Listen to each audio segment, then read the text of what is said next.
Jamal Finkley, Black Tree TV. How you doing, Wendy? I'm so good. How are you? Pretty good. Deadpool has broken all kind of norms for superhero movies, and we've seen writers and producers try to replicate that success, but it's also breaking the norm this time for Disney. How did you navigate this title as a producer with Disney?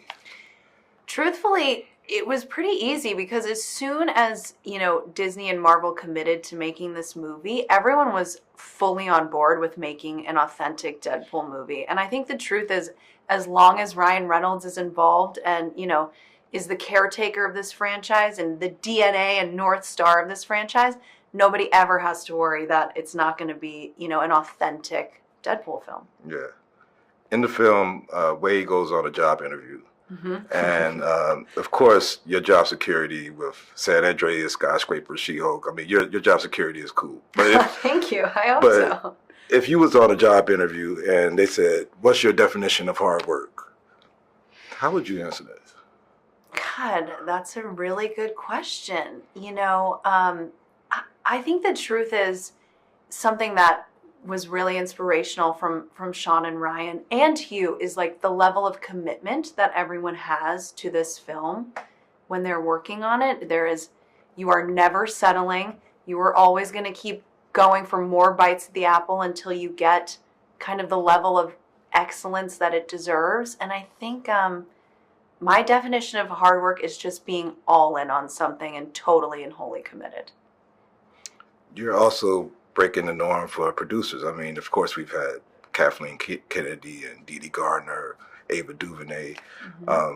But as a female producer, have you heard from people that you're aspiring to keep on breaking that barrier and to follow in your footsteps? And how have you communicated with those people? That's very sweet. I do feel like just from seeing my colleagues, around the industry that female producers are certainly a minority and not necessarily the norm. And I take great pride in the fact that women coming up in this industry can see some of themselves in me. And I don't know if I get a lot of, you're so inspirational, but certainly some of the women on set, as we were wrapping, had some very nice things to say. But I think honestly, it's more about visibility than anything. And I'm very happy to be here and play that role for them.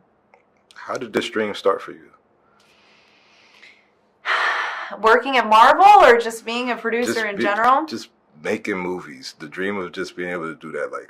Where did you think that sparked for you? When I was growing up, I loved film and television. And I mean, I think more so than the average person, I consumed everything. I remember going to the theater in middle school to a giant multiplex, and I had seen everything that they were showing that week. It was like, ugh.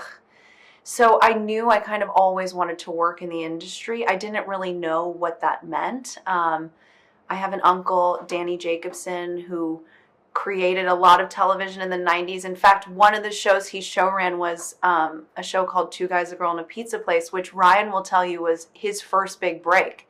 So I kind of, I would visit him and be like, I don't know what he is doing, but this is awesome. I want to do that. And I went to UCLA and I started interning and, just kind of fell into it. My first real gig was an assistant to a producer named Beau Flynn, and the rest is history. I just, got a job and started doing it and just didn't stop.